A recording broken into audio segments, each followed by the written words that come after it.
Stratford-upon-Avon to please stand by. And I would now like to call Councillor Qassim Afzal from Blakely, Manchester. Qassim. Conference, the failure in Iraq and the imprisonment of the so-called suspects in a strategically designed, forgotten Cuban corner of the world continually compromises the human rights of individuals. Conference, this is creating a cause, feeding those that wish to bring unease in the ever-shrinking world. There are those that are thriving by exploiting the double standards of legislation and US policy due to the draconian actions being taken by the hypocrites, namely Blair and Bush. When the likes of the American John Walker are dealt by one law, being offered protection and privileges above others. One rule for them and another for the US.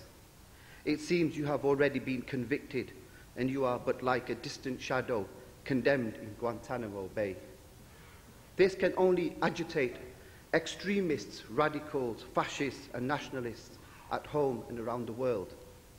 On the one hand, they talk about freedom, justice and safety, yet with the same breath, change and manipulate information, documents and evidence to suit their own callous political and economic interests.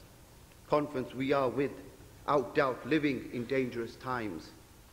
How do you convince the youth of today when they see injustice, lies, conspiracies at the forefront? For without doubt, Blair and Bush are fueling hatred, giving ammunition to those who endeavour to manipulate the innocent young due to double standards in legislation. If your name is Mohammed, then be aware of the signs outside Camp Delta, Guantanamo Bay. It boldly says, "Honour bound to defend freedom."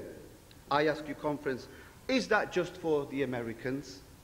It is appalling to note that we in Britain have been made second-class global citizens.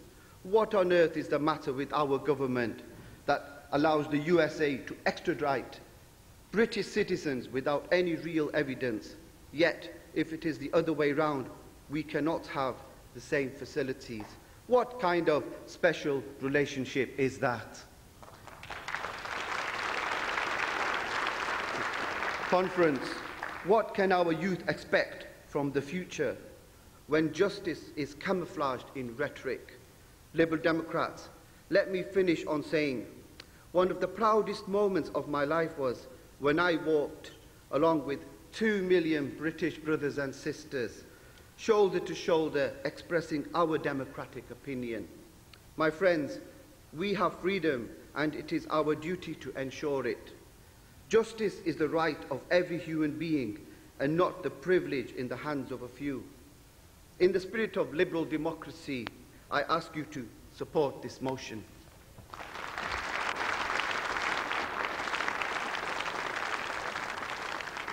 Thank you. I would now beg from Birmingham Sparbrook to please stand by. And I'm The way to treat these cases is through the existing legal system, to ensure that individuals go on trial with as many of the attributes that go with the normal system as possible. At the moment, they're in a legal no man's land. There is no system of law to which they can have recourse to try and enforce their rights.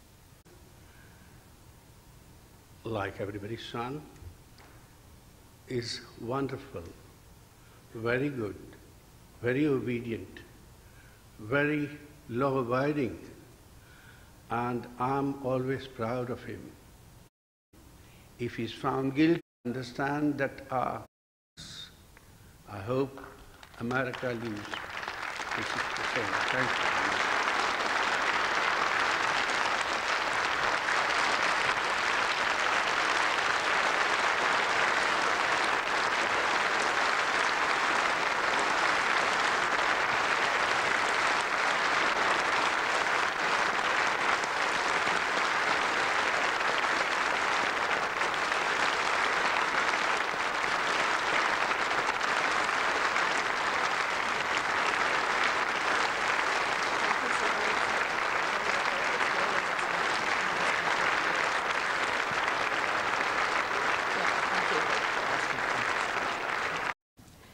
Thank you very much, Greg.